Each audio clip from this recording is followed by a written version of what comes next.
think there's something wrong with my child. They said, oh, she's in border of autism. So it's like, oh my God. At the time that we found out that she has a delay, those are the things that's circling into our mind, like what will happen to her?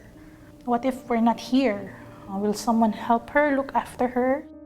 Hi, we are Christopher and Abigail. And we are here to talk about our child's journey with behavioral therapy.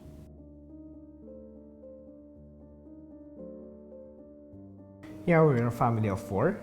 The eldest is our Solana and Sofia turning 5. It's turning 5, yeah. Soon. In 2021, we started her therapy for a year.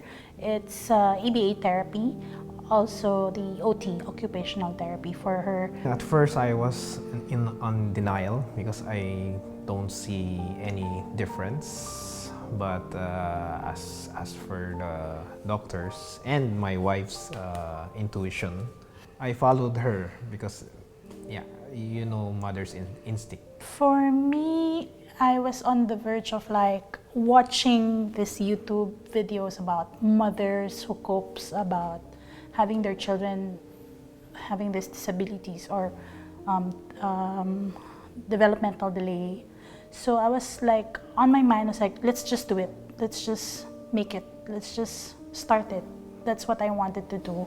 I don't have any buckles or anything to back down or anything. I just want to start it immediately. So when she was 1.5 years old, so comparing to her sister Solana is more gullible. She keeps on talking and all. Sofia, on her the same age as Solana, she cannot even blurt a word or even say mama or daddy or anything.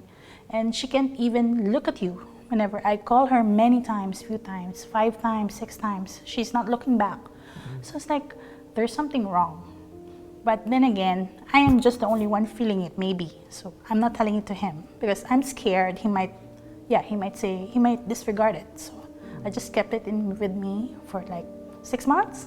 Actually, it's her sister who I shared the same sentiments because her sister already saw something different with Sophie. So I was like, okay, this is my cue because it's her sister already and maybe he will listen to her. So I was like, okay. So I told him maybe we have to look for something or we have to start for an assessment for Sophie. Just an assessment. It doesn't hurt anything. So if we need to pay, just pay. That's it. The same, I was on denial at first. As I said, maybe father's thinking, maybe or denial as a person that there's no problem with my daughter. But yeah, knowing when we are calling our child Sophie, she never looked back. She's just doing what she wants to do. Yeah. So, playing with her toys. Yeah, playing with her toys without like there's no one in Around. the room. Yeah, around the room. So it was like you cannot just go in an assessment or in a therapy center without going to your pediatrician. Well, that's what I think about at first. So we went to the pediatrician first, asked I think there's something wrong with my child, and then he suggested some therapy centers. So we went to 3 therapy centers for assessment. So first we went, they said, oh, she's in the border of autism.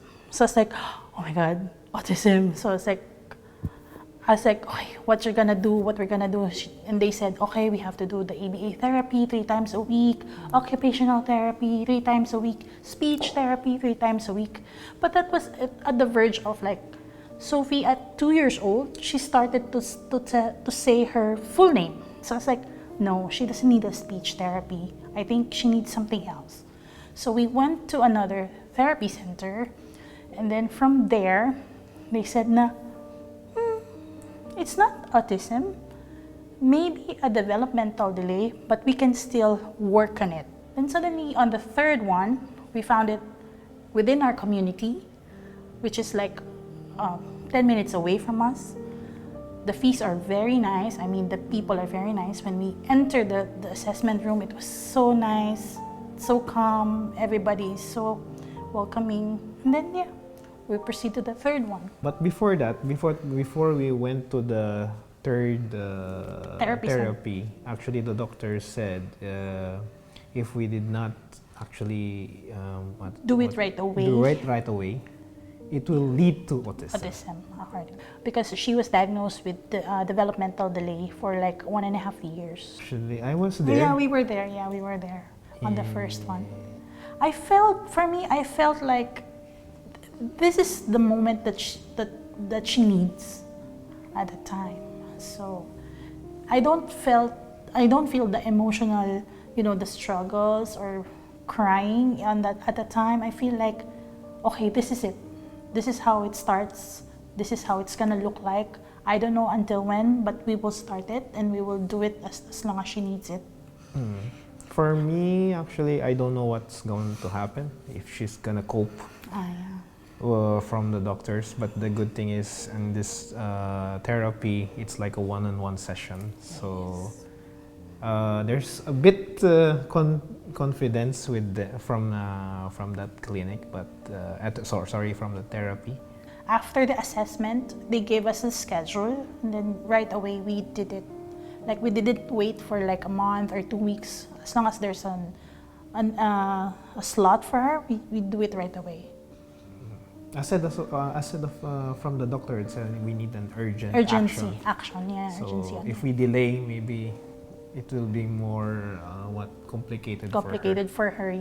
So it will be hard for her to adapt immediately when we start at the later part. So in the first, I always receive the monthly report from the therapist. So on the first month, their initial assessment was, Sophie's not that kind of focus. In like 2 seconds, 3 seconds, she will just look to another, do other stuff while she's doing something, and then she's gonna stand up, walk around, come back. It's hard for her to focus on one thing. So that was the initial assessment. And then according to them, that's how they know on the first, that's how they know what they're gonna do for the succeeding months. So every month, I would say there's a lot of improvements in terms of her focus. That's the main thing, because at the time she was talking already. And she knows what she needs. Like if she have cough or colds, she needs a tissue, she's gonna go and get a tissue and throw it in the bin. So it's like, okay, I'm happy because she understands what she needs. But her focus, to be honest, is the reason that the therapist was telling us, you have to do it fast, you have to do it quickly, the therapy, because if not, the focus will be your problem. And it might lead to another, like ADHD or something else. She started to improve on the third month. There's a big help from the therapist. Also, having a sister. Yeah, having a sister. Having a sister someone is, to fight with. There's a conversation and every day to play with. So her sister is also a big factor. Yeah, she plays with her. They fight together. They pull hair together. Number 1, focus. Number 2 is, sit down and stand up. Yeah, sit down, stand up. Number 2 is the speech as well, but not that much. Because at the time when she started, she will just stuttering and all. She wants to say something, but she don't know how to say it. When we were going to the mall, when we were not doing the therapy, she will just run towards the end without looking back. Now, she knows what to do. She knows what she's doing. She knows where we are. Those are our fears before.